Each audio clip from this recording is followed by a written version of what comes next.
Okay, Clayton, are you ready now? I'm ready.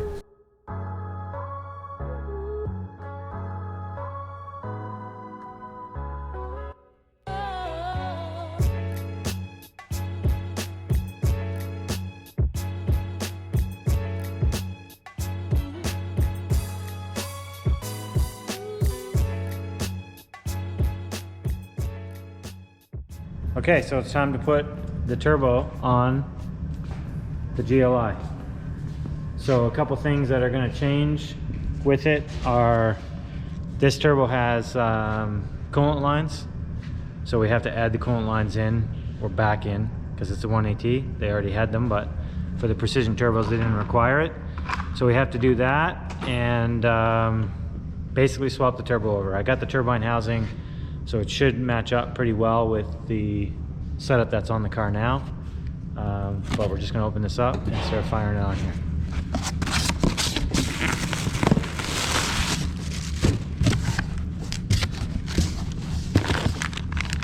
So, banjo fittings and lines. Oh, look, they're fancy. They're going to match the car. And then the turbo, which you guys would have seen already in the other video. We had to tap the compressor housing. I always like to try to take the feed directly from the compressor housing, and they don't come pre-tapped, so I just drilled and tapped that out.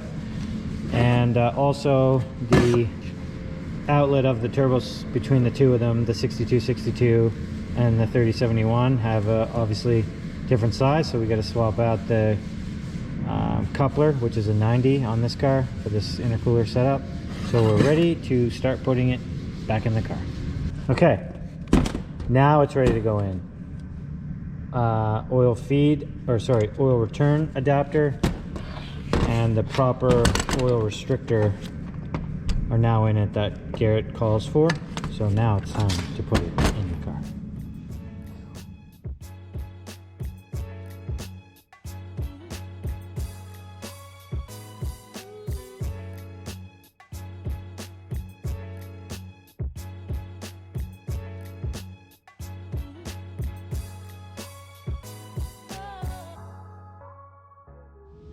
All right, got the intercooler piping off.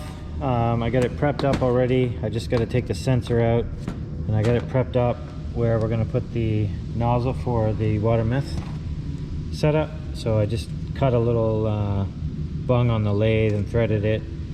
So I'm just going to weld that on here.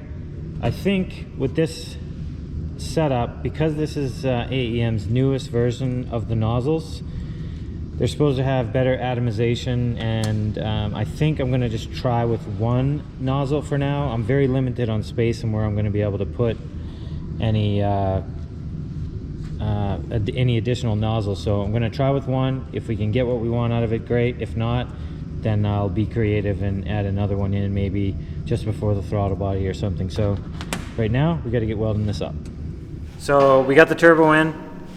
A little bit of struggle for some of it, but for the most part it's fitting exactly as it should. Again, the turbo kit that was originally purchased for it had a 6262, so there is some things that are a little bit different. One thing we still need to do is the coolant lines for it. I was missing two fittings that I completely blanked out about. Which fittings? Banjo fittings? No, I have the banjo fittings. AN fittings? Yeah, but they're push lock because I'm going to the factory lines. Gotcha. Not running whole new lines. So next up, we got to do the water meth kit. We had a couple of fittings we were missing. They were just push lock straights. I thought I had some, didn't have them. All this stuff actually is listed on our website if you guys need any fittings or line or anything like that. We have to put in the water lines for the turbo because the old Precision didn't have them. Where the new Garrett turbo does, so we got to add that, and we got to get the water meth nozzle installed. I already have the pipe welded up, as you've probably seen in the video, and so just to kind of show you guys, this all comes apart into like a zillion pieces, and maybe I'll show you that.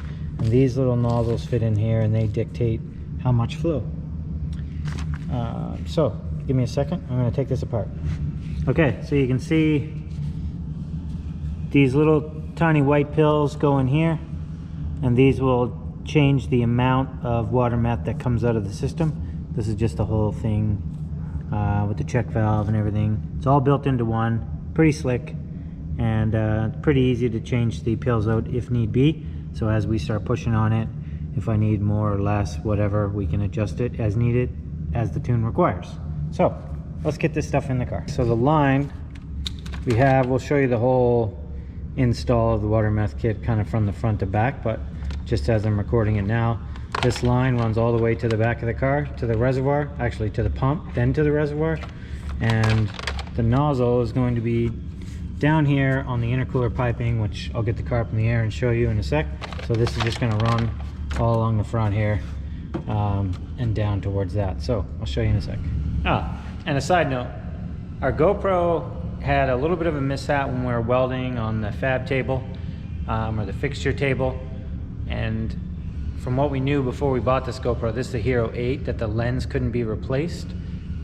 We can probably tell that the lens has been replaced, and it's super simple to do.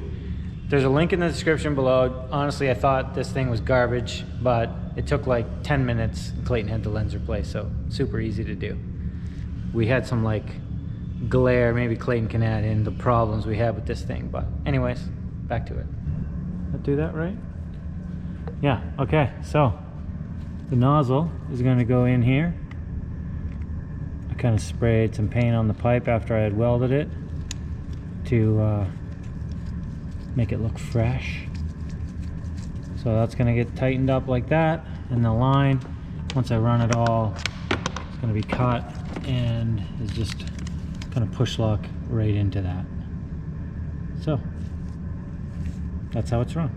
And you want to keep it, basically you want to have the nozzle on the straightest piece of pipe as you can, so that it has lots of time to atomize before it gets into the intake, at least for ones that are in the charge piping.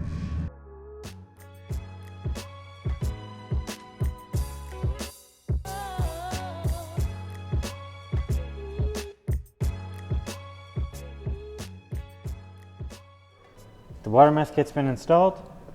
Clayton, I think, took some B-roll already, but the pump is in behind here, and although this, you'll have to film over here, Clayton. Already good. I'll show you. Although the pump, or to fill it's really high. So how do you fill it, Clayton? Well, I think because it's on a little door, so you can fill it by doing that. That's so fancy. It is fancy. So there's obviously, the lines have been run all the way through the car. It's not Bluetooth? It's not Bluetooth. The water meth line has to just run in through underneath the kick panel the whole way, and the wiring comes up here, and I have it disconnected right now because, oh no, Ben plugged it back in because I was out driving it today. Anyways, inline fuse taps, and this is what I'll mess with as I'm tuning it. This can go anywhere. Once this is set and once I've tuned for it, it should never be touched. So notice that some people like to have that on display, but honestly, it's better off not being out because you don't really need to touch it. Yeah, once I'm done with it, there'll be no need to change or play with it at all. I'll get the buzzing out of the way. And there's an LED right here that flashes in regards to the status of it and if there's fluid in it and stuff like that. So that's why that can be hidden out of the way, because this is going to tell you. Yeah, fancy is right. So now we just got to put some water meth in it and test it, and then run it on the dyno. So we'll show you just what we're going to put in it, and we'll what we actually use in it. You can basically use whatever you like, water, methanol. 50% water meth is typical and the standard of what most people use. So I don't know how we kind of left off on the other part. Water But the line comes all the way from the back of the car, the reservoir and the pump. It runs up along here, runs down along there. I kept it away from the rad support for the sheer fact that I didn't want anything rubbing on it. And the rad support can still come off without dragging that line out. So if somebody has this front end off and they try to, yank on it, they'll be dragging the water meth kit with it and causing a leak. And Can you say yank on it again? do you like that? Do you want it yanked on? So now it's time to test it, Clayton. So I'm probably going to get in there once we fill it up, and you can lay down here and get splooged. And look for leaks? Well, we got to pull it off and actually test it. Oh, yeah. Also, what goes in it? Distilled water, not tap water. I'm sure guys run tap water. I don't. It's not recommended to. I do. Me. What? I have. Run tap water? Yeah, and not only any tap water, like track tap water. Yeah. Which is like brown. Right, because it's the filter. Ben's making racket. The reason you'd want to run distilled water over tap water is just because of the minerals, and the nozzles are so fine that they're just going to clog them up. So that's why tap water isn't recommended. If you were changing the nozzle out every couple of weeks, maybe you could get away with it, but not ideal. And for the meth part of it, it's methyl hydrate, 99.9%. You can find this stuff at Home Depot, here in Canada, Canadian Tire, Kent. Canada. Yeah, Kent. Any hardware store, really. And a lot of gas stations even have it also, so it's no problem getting it. All I typically do is when I buy, however the amount of water I buy, this is like a liter, I think, I'm just going to fill this up to match it so that it's legitimately 50-50. So, let's get it mixed, let's get it in there and test it out. That's a good fill.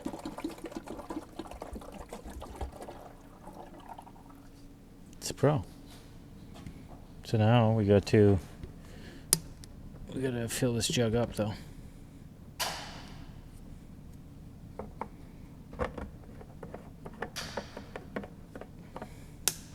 And this will probably all I'll need for now. So I'm gonna do it right here because I'm gonna make a mess. Because no matter how much you try to not spill this, it spills. This stuff is flammable and poisonous, so don't drink it. Don't lay this bottle around in your refrigerator. Don't tell them what to do.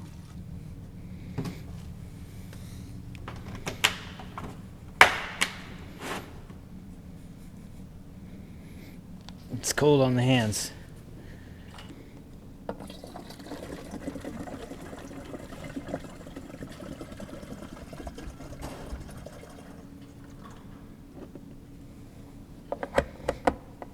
And that'll be enough to get us started. Were you not filming? Yeah. Oh. Yeah, so that'll be 2 liters. That should be enough for quite a few runs. And out of your experience, how long do you usually get out of? Well, it's going to be dependent on when it starts spraying and when it's spraying full.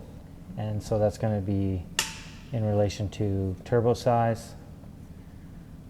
Like on my Rabbit, for example, that thing on the street, like 14, 15 pounds was more than enough on street use. So I didn't have it spraying until like 18 or 19 pounds.